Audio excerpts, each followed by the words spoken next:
Welcome to another video. Today we'll walk you through our CryptoPunks analysis.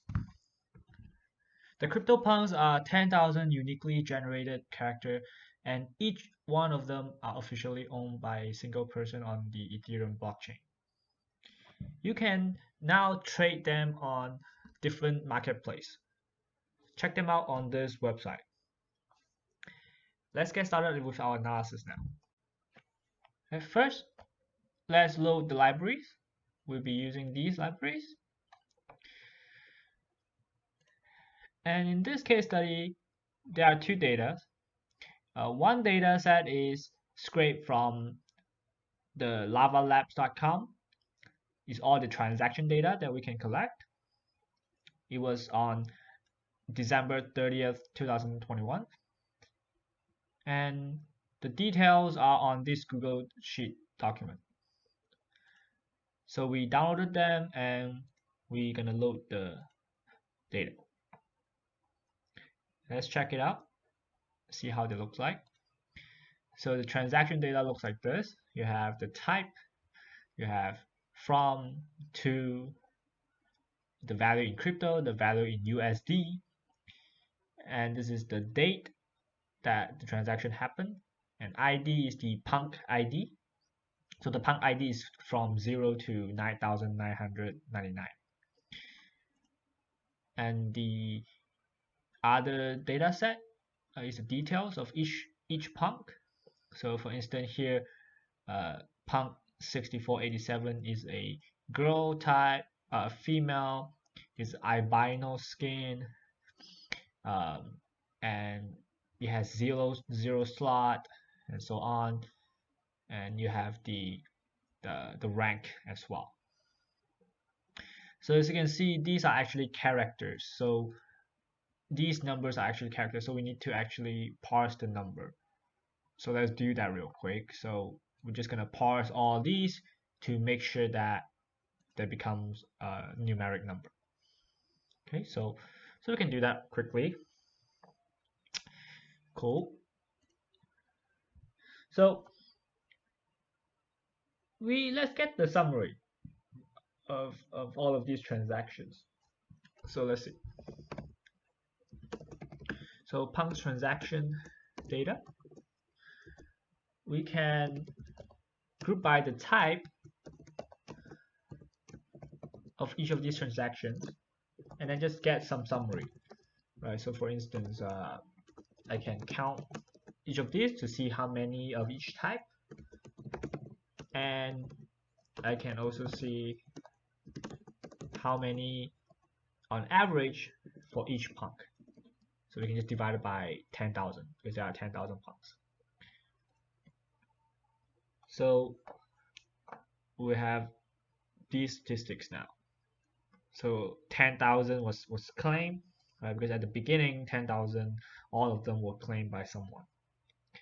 So we have different.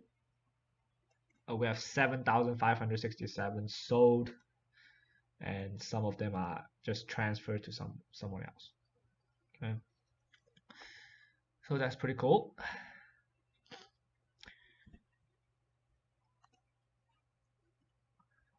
We can also look at how many interactions of each type for each Punk. Right, so we can just group by both of them. So we can do Punk's transaction. We can group by both the ID and type, and then just count them.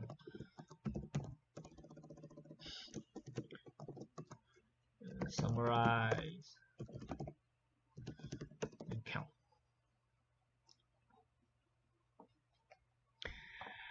Right, so for instance, the Punk ID 0, the first Punk, it was beat 17 times, beat withdrawn 6 times, it was transferred once, sold 3 times, and so on.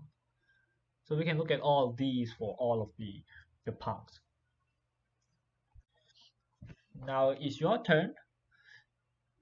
Try to find the number of unique owners for each Punk, and also find the number of unique bidders for each Punk.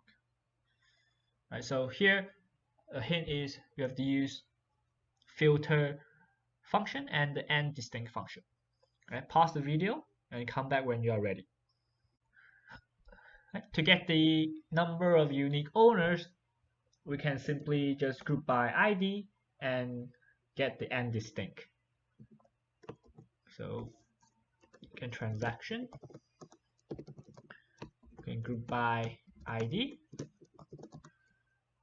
and we can say unique owners is end distinct of 2. Right? The 2 is whoever is receiving it. So we can just do that, and there we have it. Right, we have the unique owners here for each of these punks. It's very similar. Right, to do this, we need to filter everything first. We just look at all the ones that is bid. So we can do filter type bid, and then we group by ID, and then we do the distinct function again. Right, so unique bidders will be equal to end distinct of from. From is whoever is bidding. So here we have the number of bidders, unique bidders for each of this punk. Cool. As we can see before, there were 7,567 sales happened, but only 3,665 punks were actually involved. Now let's take a look at all their prices. So we can do punks transaction. We're going to filter it just like before. Right here is sold, and then we just group by ID, and we don't need to calculate anything. We just want to see what are the prices that they got. Right, so these are all the prices that were sold. Okay, since some of the punks are sold multiple times, we're interested in his first and last sale. So let's see. So for the first sale, we can do this. Again, we're going to filter the type to be sold. We're going to group by ID.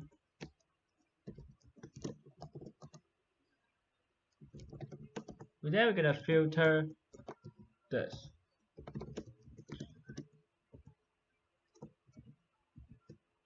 Right, whichever number that the count, then the row number will correspond to the first one, to the first cell, since they are ordered chronologically.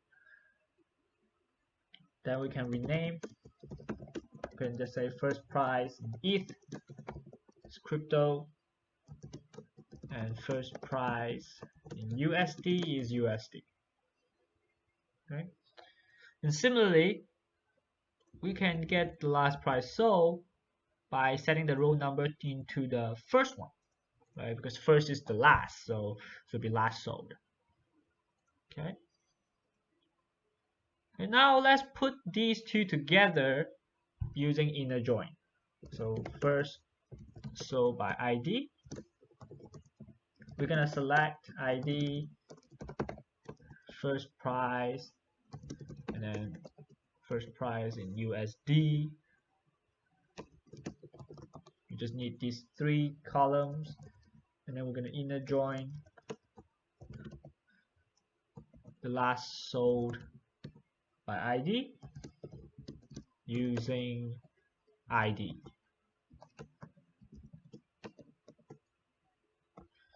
And let's take a look at the data that we have. Right, so we made a mistake here when we copy. We forgot to change the first to last. So let's rerun that, and we run this. Okay, now we have first price in Ether USD, and then last price in Ether and USD, and all the other information, right, from to and date. Okay, so that's cool. It's your turn again. Now create a table named numSold that has the number of cells for each punk that was sold at least once. Then create a table named cells_temp2 that combines cells_temp and the numSold that you created just now. All right? Pause the video and come back when you're ready. Well, to get the number of sold, we do the same, right? First, we filter it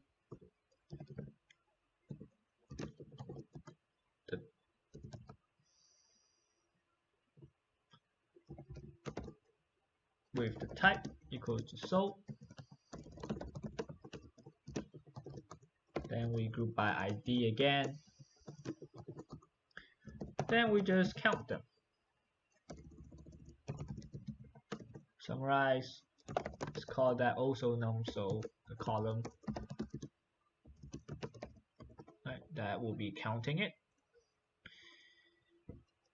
And then the cells_temp2 is simply just cells_temp. And then we just do inner join just like before. Inner join the column that we just created. And again, using ID. Right. So now we have it. Now let's try to also compute the percentage change in the sales price. So basically, we will just do the last price minus first price divided by the first price.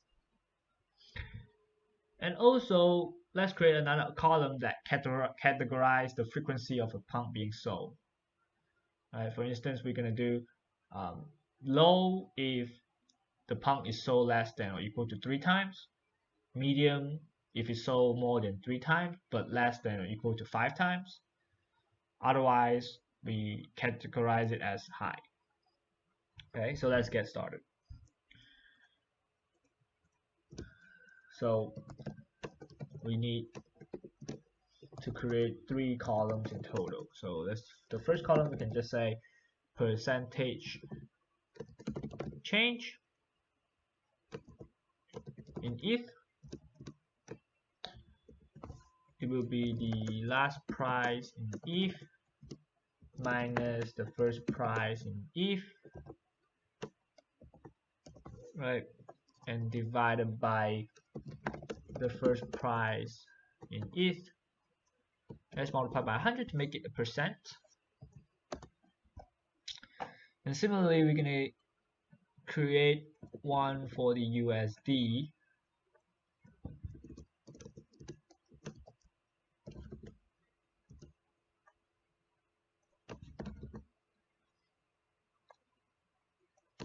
So just change all that to USD. Okay, now we're done with the second column. And the last column is, call it frequency sold. So we're going to use if else, right? If the num sold is less than equals to 3, we call it low. And then if else, if the number of sold is less than equals to 5 now, let's call that medium. Otherwise, we call it high. Then look at the 2 rows. So for instance, look like this now. We have 3 extra columns. We have the percentage change, and then we have the frequency sold. Okay. So we can visualize the distribution of percentage change in sold price. So ignore these for a second. Let's just try to do the distribution. So first, let's filter the num sold is bigger than 1. If it's only sold once, there is no price change, right? So we're not interested in that. And then we're gonna make sure that our frequency sold is in the right order. So I'm gonna factor it to make it in the order that we want. So we're gonna create a vector that's low, medium, and high. Okay. Then now we are ready to plot. So we're gonna plot the percentage change in ETH.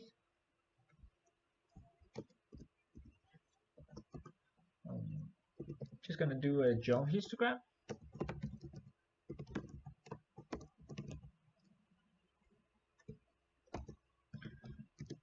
We can do the fill to be the frequency sold.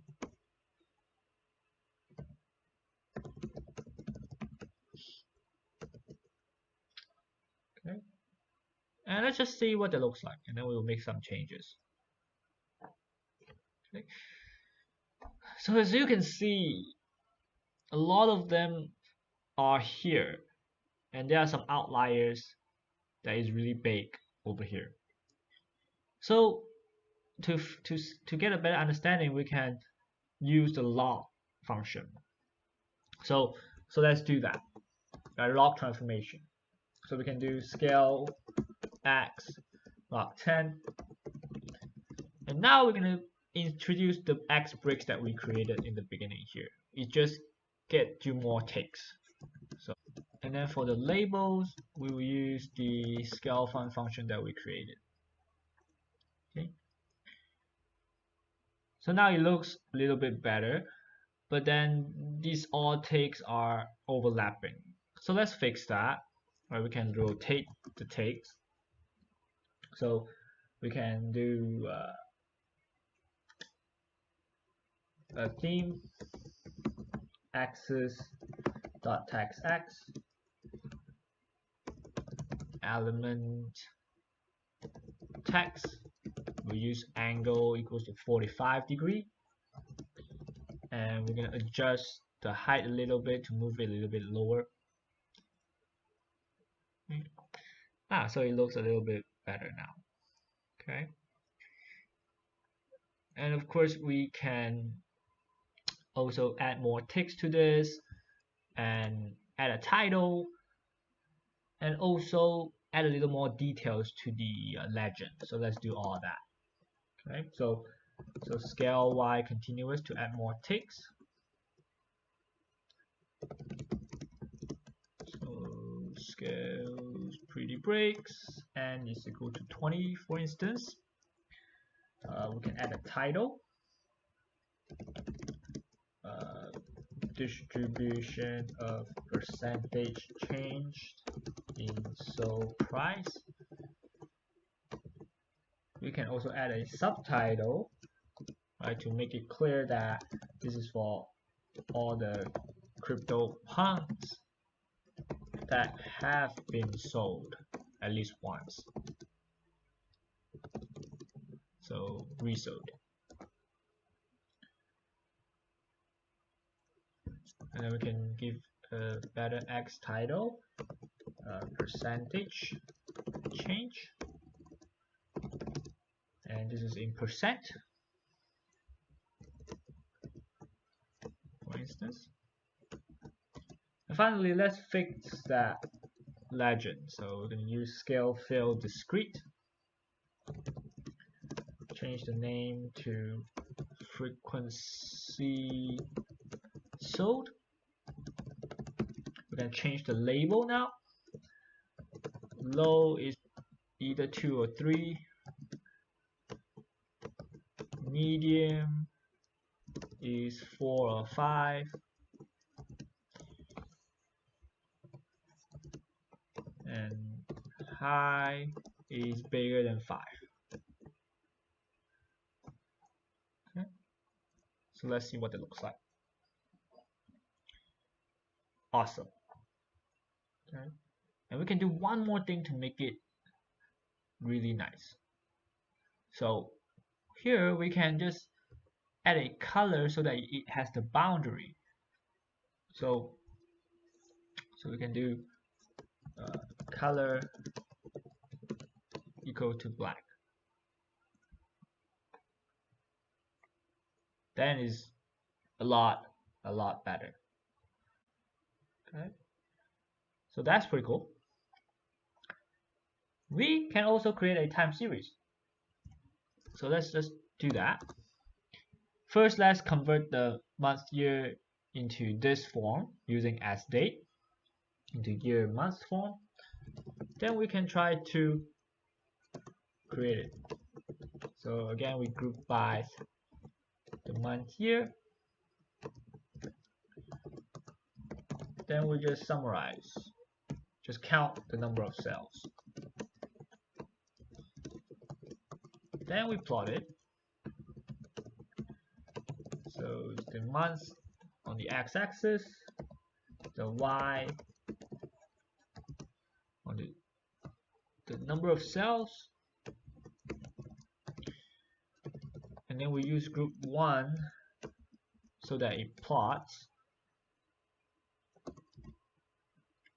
Then we can do jump line.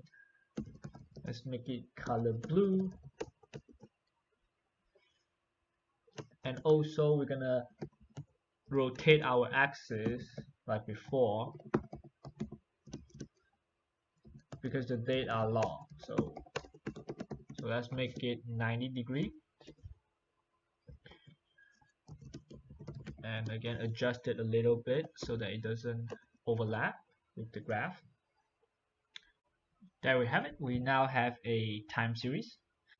Now it's your turn to create a time series as well, but this time show the total sales in each month. So pause the video and come back when you're ready. So it's very similar to what we have, right? All we got to do is create the total sales column. Okay, so after that, everything else just stay the same. Right here, we just add more text to the y-axis and also create a nice title. So we can see that the total sales goes up a lot during this time. Now let's try to use the rank to create a rank number, and then we join it with the last sold price, so we can compare the rank versus the price. So let's do that. So punks, we're gonna create rank num. We're gonna do the rank of the rank column, and I'm gonna inner join the last sold by ID, and in this case we're gonna again use the ID, but it's called punk on the other data set. Then we look at the first few rows. They look like this. So we have the punks, and then we have the new rank number as well as the last price. So let's try to plot it. Again, ignore these. We will just plot. So ggplot, I'm gonna plot the rank num compared to the last price in ETH. Just 0 point. And if you look at this, you will see that we can barely have any insight because most of them are between 0 and 10.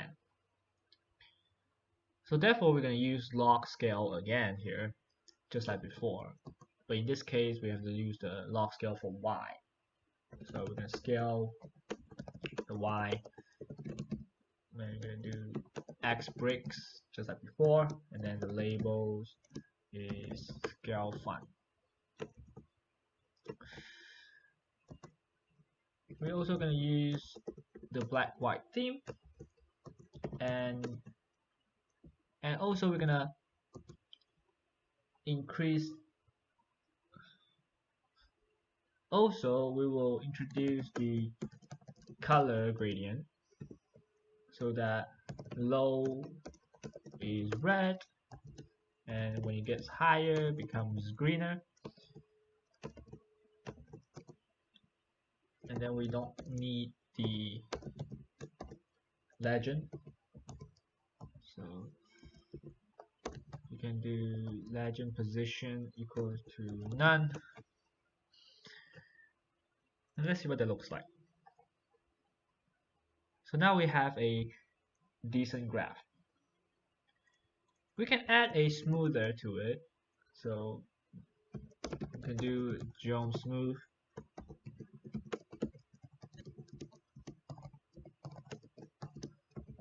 And we don't need this. We can create the size. Now that will complete our graph. Right now it shows the color that we have. Right. And lastly, we can look at the distribution of the last price sold. So how do we do it? We can again do this ggplot and then geom histogram. Right, so like this, and then geom histogram. We're just gonna fill it with type, and then we're gonna do black as our count color, and then we just put boundary equal to 0 so that it starts from 0. And here again we have to use the scale log 10 for x-axis now, like before. And the labels is the one that we created. And we're gonna do a facet wrap as well, so that is in the different plot for each type. And scale equals to 3y, so each plot has its own y-axis. And then we also going to rotate the x-axis text label to 45 degrees and adjust it with 0.9. And we don't need the label because we have the color to be the types.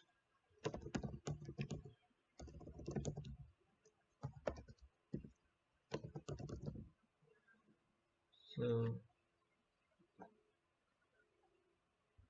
there we have it. We have a pretty good graph.